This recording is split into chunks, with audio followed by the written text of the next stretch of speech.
Balls. Yeah, Baalz. Yeah, I don't know. Everybody they were laughing at me when I say Baalz. Oh, can you turn the sound off on the Twitch? Yep, got it now. Good, then we don't get echo. All right. No, I've still got echo.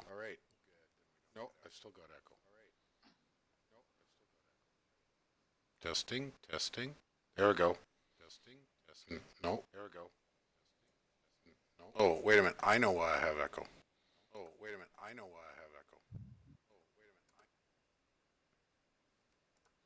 It's my fault, not yours. Sounds good on my end. Okay, good. So let's look back at the stream, and 1 minute in, that's okay. So we're going to open up your first turn, boss level. How many players in this game? I believe 15. 15. Yep. And it was advertised, if I remember right, a pretty high level experience requirements. Yeah, it was billed as an expert level game. So playing through it, the skill levels varied a little bit, but Yeah. it's generally a pretty high level game. Yeah, and not to dump too many spoilers, but you've had some interesting challenges, that's for sure. Yeah. So Yep, that's true. so you can see So, okay, right? Yep. Yep. If you want to pull up the Pretender there, we Yeah. can start with that. So this is very similar to the build that I did in our last stream. The only real difference is I went with a nature regen blessing rather than a fire awe blessing. Oh, I see. Okay.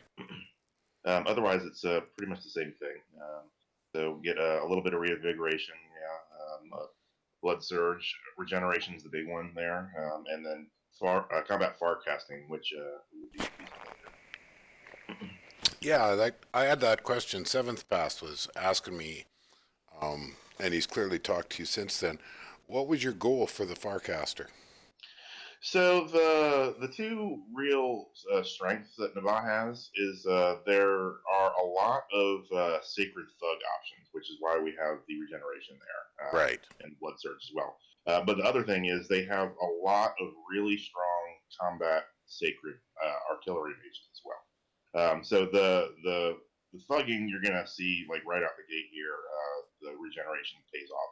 The farcasting is more of a mid and late game strength. So you're not going to see that for a little bit later in the game. But basically, the Farcaster, along with mages that have the ability to boost their precision quite a lot, it lets you really kind of dominate the later game big fights. Well, that makes sense. And then, reinvigoration, that's always good for any kind of sacred mage. Yep. Blood surge, I assume you've got. I'm forgotten quite a bit of it, but you've got quite a few sacred troops. So, and you got a good pile of research. Yep. This is the Stone Magus, right? So that was the one. Yep. You noted that so the whole thing with the Mason. Yeah. So the reason that we went with the Stone Magus here is this thing that you pulled up is a unique ability to upgrade forts one level higher than they normally can go. Yes. And really the critical bit here is that we're going to be upgrading our capital, which gives us an extra command point, which ends up translating to 150% as many of your cap only sacred Malachi, which are really the best thing about the boss. So this lets us get quite a bit more. So it's an expensive pretender. If you look at the scales, they're really quite awful. But we did squeeze in a magic 3 into our scales, and otherwise they're just garbage. Oh yeah, they are bad. What's your candles? Your Dominion candles? 4 or 5? 6. Oh, you were able to go 6. Okay. Yep. So it's a little low, but not like criminally low. And the Magic 3 scale, as you'll see as we play, it really lets us get some very, very cost efficient researchers going. The Carib, our small little E1 H1 mages, I think they cost 80. Like 80 gold. They've got sacred upkeep, and they have 10 research points in our Dominion. So we're gonna just crank those out a These little little bit later. guys. Yeah, the third one. Yeah. From your second fort and so on and so forth. Yep. Oh, and they're stealthy. And yep, and they've got some combat uses, but by and large, these are just going to be our go-to research mages. Yeah. While our high-end genie mages are going to fly around beating people up. Earth one without a gem doesn't do a lot. You know. No. You can gem up for Yeah, Earth power, and then exactly. you can do some Exactly. stuff. But that Yep. can get a little pricey. Yep. And actually, I kind of do one of the really nice things that you can do with these, if necessary, is blade wind. So when you have these just kind of piled up everywhere, and that's also a specific time that Farcaster is very nice. So if you spend round one blessing everybody and then having these guys Earth power up, you pass out some Earth gems, and you can very easily have a dozen people spamming blade wind with 150% range. So when you're up against the right kind of enemy, that's really really brutal.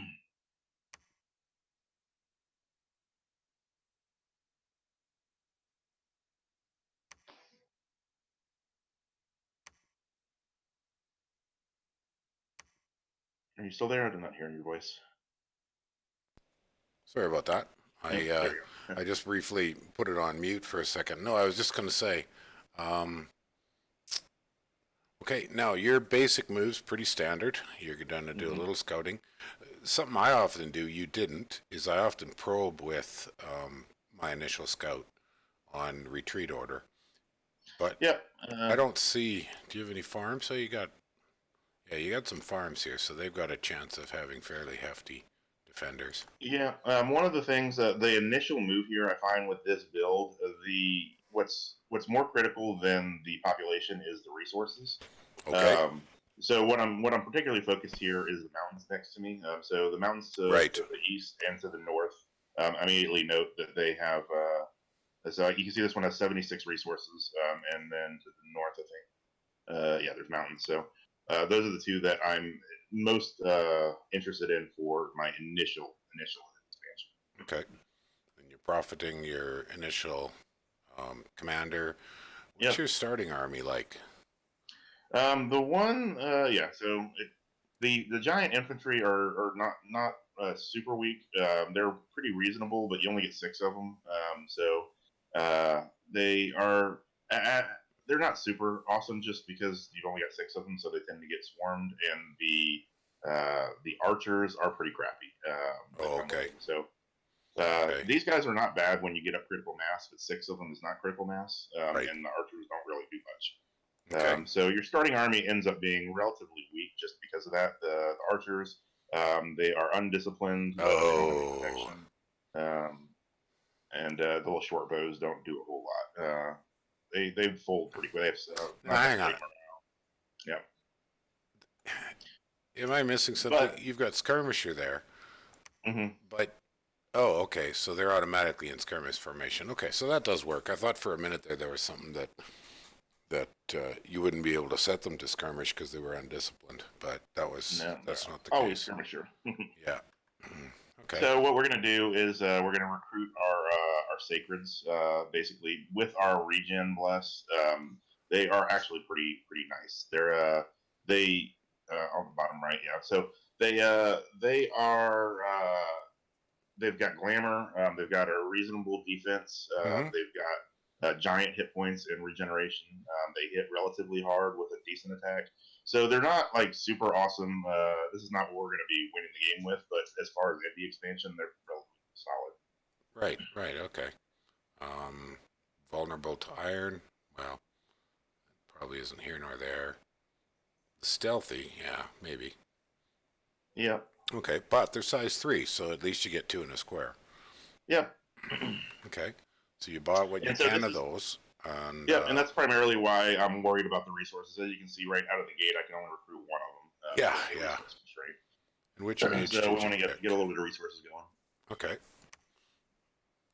And to start off with, you just grabbed yourself a classic Astra 1. Okay. Yep, and one nice thing on this guy is he does have the fortune telling. So having him sitting on our cap will give us slight chance of averting an awful event in our capital, just because we have Misfortune 3 scale. So that's one of the reasons why I get him right out of the gate. You weren't too active during Dominions 4, but there was a lot of talk. They had the guy, Random Events, or he was Mm-hmm. a helper for Earl Winter. He did the huge Mm-hmm. revamp of event system. And one of the things that No. we talked to him a great deal about was, let's make those really horrific bad events not happen in the first year. Mm-hmm. Because there'd been so many examples of things like the ancient presence showing up and wiping out Right. 90% of your population, and boom, that's game over. Yep. Game over. Yeah. So you don't get a lot of really terrible events on the capital now, although Awesome. with high misfortune you will eventually get things like Bogus, the troll, Yeah. and big barbarian attacks and all that kind of shenanigans. So Yeah. Yeah. So I kind of see like outside of like the really awful things. So obviously with Misfortune 3 and Turmoil 3 as our build here, we're just going to be getting some miserable events throughout the game. mm-hmm, mm-hmm. As they come up, one of the ways that I just kind of look at them is that's just kind of the price that we pay for this really awesome build, because Yep. we really get a lot out of this build. So you just kind of have to pay for it as the game goes. Okay. All right. Um, well, that pretty much covers turn one. Anything Yeah, else? no, that's I think that's about it. All right. Let's do a couple turns because it doesn't take very long. I won't Yep. save so I don't mess with your. Uh, you'd think that they would use a proper sword, but anyways, whatever. Yeah. Okay, turn two. So looks like everybody made their starting profit. Pretty normal. Yeah. Oh, I missed Yeah. what you were doing for. Oh, so you're just going to grab a few trinkets. A little bit better than trinkets right off the bat. Yep. Yep. Construction 2. So what we're doing is we're beelining up to Construction 2 and Alteration 3, Mm-hmm. which is the levels that we need to have our Malachi thug out and be strong enough to conquer most enemies. Yeah, So that's what we're beelining to. yeah. So particularly, so let's these here Malika. Okay. Yeah. So, oh yeah. So mist form, iron skin, potentially stone skin. Lots of tremendous choices. Oh, what the heck is Yeah. obfuscate? So yeah, that's pretty solid. That lets you quasi stealth units that they're leading within a friendly dominion. Isn't that funny? Okay, I've not seen that one before. That's Yeah. quite an No, not even interesting friendly one. dominion, just within friendly lands. Within friendly lands. Interesting. What Yeah. about the randoms? So Okay, so pretty yeah, basic. yeah. So they have a very strong thug potential. Mm-hmm. Obviously, on top of the stuff that you mentioned as far as buffs, they're sacred. They're also flying. They're also stealthy. They can cloud trapeze, They're ethereal. ethereal, mist Two form. resists. Yeah. Good grief. Yeah. Yeah, pretty amazing. So that's this is specifically why we invested in that Stone Magus Pretender. So it's Mm-hmm. like I said, it's a really expensive build. We have really awful scales, but we have an awesome blessing for these, and also are going to be getting 150% as many of Okay. And you're saving up gold, so you're them. Yep. buying your cheap guy.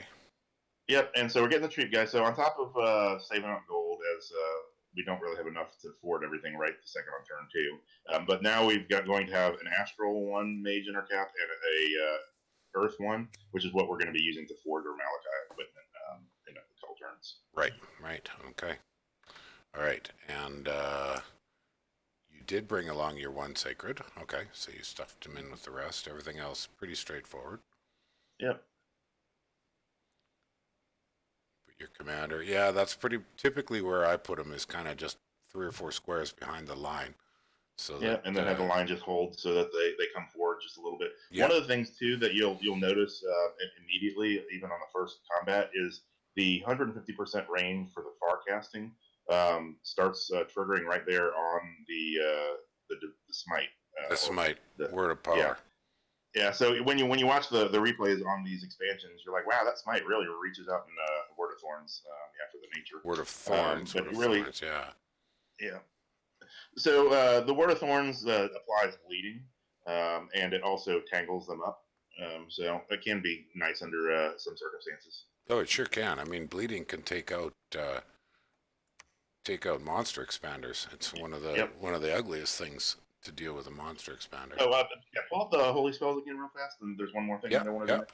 mention. That's pretty nice on the nature blessing, which is the Entangle Heretics. Oh yeah. Okay. So Entangle Heretics is something that all your H2 mages. So we have those Astral H2 mages that we're recruiting all over the place, and this is another thing that's like super handy in some circumstances.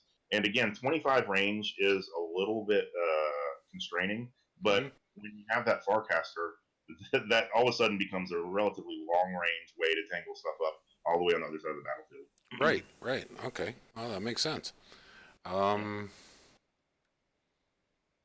Increased or decreased by growth death scale, so that's a bit of a disadvantage for you with your death scale. Weakens it a little bit, but right. But usually when you're talking about tangling up sacreds, you're talking about a relatively small group generally. So having a couple of guys spam that out, you don't need to totally lock them down. Just having a little bit of hit or miss, and it strings them out so that they don't hit you all at once, and you can handle them piecemeal. Okay. That looks like about it. So. Yeah. So with the scouting here, I just decided. Okay. So you can see as I was looking at kind of two as potential expansions, but the one to the north, they both have good resources, but the one to the north looks super easy to conquer. So that's just going into there. Yeah, absolutely. I mean, horse archers aren't too much of a threat for a lot of things, but even so, they can. You got that ugly chance of sniping a commander. That's always a problem. At least though, your prophet 35 hit points, so he's not going to get sniped very easily. This commander is relatively tough, particularly with his blessing.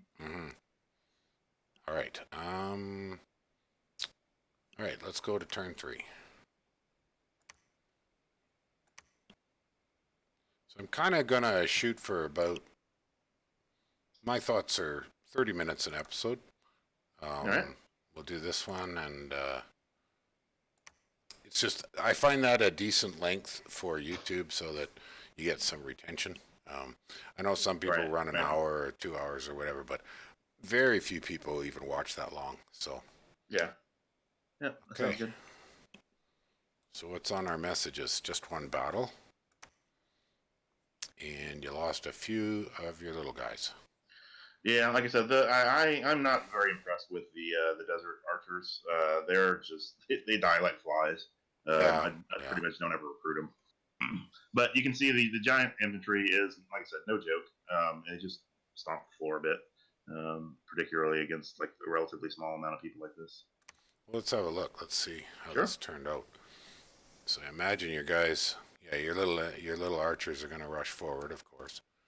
Well, not too badly far forward, but far enough. No, they have compound bows, so their range is decent. Mostly, they just they tend to get targeted by enemy archers, and then they die like flies.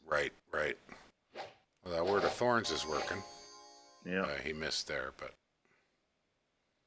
yeah, and I saw from the combat summary that the top didn't kill anybody this round, so that's just kind of the luck of random. But oftentimes he gets a pretty good kill count.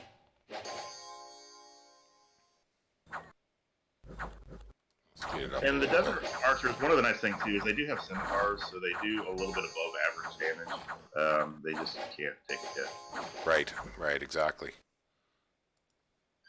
Oh yeah, instead of just daggers.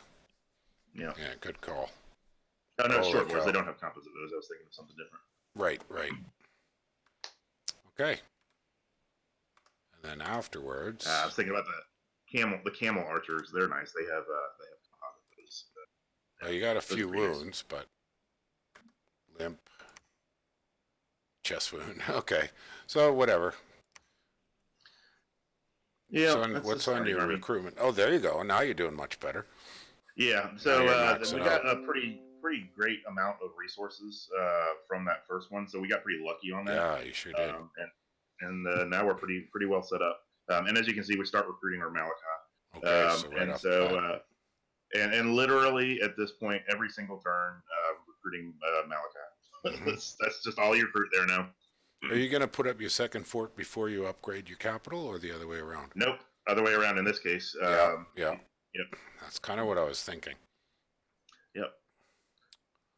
And well, there isn't no. And it only costs. You're just using your scout to go out. Did you get any luck with independent scouts? Hey, you did. Oh no, you've got foreign recruit. Exactly. In everything, So or only specific every single terrain? Yep. Nope. Every single province you get a 20 gold scout. Nice. So that's a national strength here. That's a huge strength. Yeah. And also, as you see here, starting to recruit the camel riders. They are also recruit everywhere. They don't have really any protection to speak of, but they do have, as a composite bows. They also have hawks that spawn. So every camel rider has one hawk that spawns each combat, which flies forward with a relatively high defense. I think hawks have like a 15 defense. Of course, they don't have any hit points or protection, but they often are enough to kind of tangle up the enemy a bit and then really kind of disrupt what's going on. And then the composite bows are not worthless for sure as well. No, not at all. Not at all, especially the range. And also, they're stealthy. But you're going to have to figure out how to lead them around. So yep. Well, another thing, in another recruit anyone is the camel rider commander. So they are a little bit pricey at 65 gold, but they also they spawn one to three hawks each combat. They have kind of that tax collector, which is I think mostly just kind of a flavor thing. Right. But they have reasonable leadership. They're stealthy. They have a good movement along with kind of wasteland survival. So the map move of 26, I find gets them where they want to be. They're pretty good recruit anywhere leaders. Looks good. Okay. Yeah. Anything else this turn? I don't see anything else to discuss. No. So as you can see, I'm kind of pulling back my initial force to grab the sacreds that I'm recruiting because the initial troops are not terribly strong. Yeah. Sometimes pushing too hard, turn 3, turn 4 before you've built up a decent force. You end up with a wiped out expansion force, and then you're farther behind than you were if you'd have waited a turn. Yep. So make the call, just kind of because with like I said, that regen blessing, those sacreds, they're giant infantry with glamour. They having a force of the 6 that I'm recruiting now is a pretty solid for expansion force. That makes sense. That makes quite excellent sense. All right. Here's turn 4. Oh, look at that. You got your first bad event. Not too bad. Yeah. You're already at max misfortune, and somebody got cursed, so hopefully it's... Oh, you didn't have your Malika yet, so that's not the one. Oh, I see. You are going to do a probe of the throne, so there you go. So for anybody who's not familiar... Now, I often use hold ×2 and then retreat for a probe. But that's sort of leftovers. I mean, that's kind of leftover tidbits of when doing assassination expansion. So that you've got a decent chance of forcing them to run away if you did happen to kill all the commanders. Right. But, so you're going to go... Oh, you're going to go for the heavy cavalry. Right, and my thought process here is that I now have enough resources to max out my sacred recruitment. So now I'm not really worried about resources anymore. So let's go grab that income. So now you can use gold. Yeah. Well, we should definitely do one more turn, because that way we've got a little bit more happening. And actually, I mean, I'm not in any great rush. I wonder if there's a way to tag, or I'm just going to note the 30-minute point, and then I'll break this up into separate, smaller videos when I go to upload it. Sounds good to me. There really isn't much to discuss on this turn either. Oh, so only one other thing to mention. So I'm forging the equipment in anticipation. So I'm forging with my 2 little mages, a halberd of might, and then the astral ringmail armor. Okay, what's your gem? You got 5 at 1. Well, 5 is good. 5 is above average. Halberd of might. Okay, so not a... I forgot. You don't have the option to do... No, you don't have swords of sharpnesses yet. Yeah, so there is 2 option if you look at two-handed weapons. So the sword of sharpness is an option. Oh, okay. The reason I went with the halberd of might over the sword of sharpness, they both wallop with enough damage to kill almost any Indy. Right. The difference is that the halberd of might has a longer length. Okay. So it gives you a broader range of options for repel. Okay. Because the sword of sharpness is definitely going to be better against anybody that's like super heavy. Right. They hit for a similar-ish amount of damage, but it has armor piercing. But against Indies, basically you're going to kill anybody on one hit. That your damage isn't capped from chopping their arm off. That makes sense. That makes excellent sense. Okay. So what? No, wait a minute. What turn are we on here? This is turn 4. So turn 5 should be something a little more lively. That's a good place to kind of make a pause. All right, 2 battles. We'll go look at them on the map. One was just your example. Oh, somebody waited on doing his profit. Isn't that interesting? Yeah. End.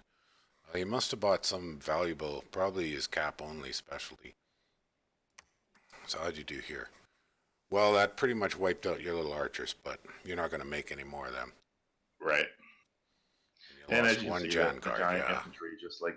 But the Jan guards, like I said, they're not awful. But now that I have kind of the elite soldiers, the Jan guards, I did lose one, so they're pretty tough. But I think there was probably some heavy cavalry here.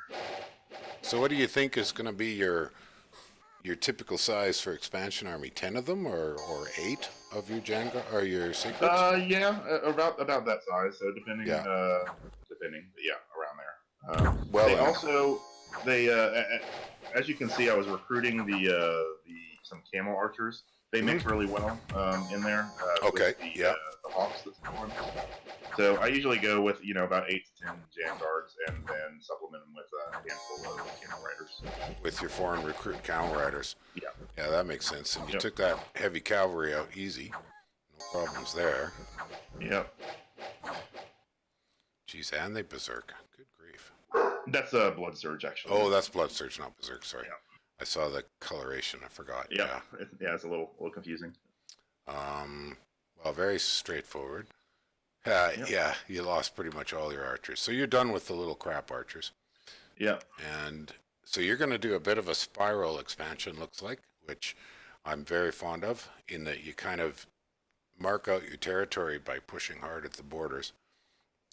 And one thing that you're going to see as this kind of game unfolds is it's a really good example of the awesome maneuverability of the Malachi thugs, because we're going to be thugging those out for our expansion, and they fly. Yes. So you can do a pretty good job of carving off stuff, as you said, kind of push your expansion and save some indies for digesting later as the borders stabilize. So I'm guessing, looking at your forging, you're going to go for about a 15 gem gear choice. So Dominions Enhanced is actually much cheaper than that. That's right. Yeah, a bunch of them are a lot cheaper. Yeah, so I believe, if I remember correctly, the first 2 things I forged were 3 gems apiece, and then the Dragon Helm is 5. That just basically spreads the forging around the gems that I had. It sure does. Yeah, I forgot this was Dominions Enhanced. I'm having quite a lot of fun with Dominions Enhanced. We've had some discussions on how balanced is it. I'm a little torn. I'm not sure it's got, I think, in my view, a few balance issues. There's a few things that are just too darn easy to do.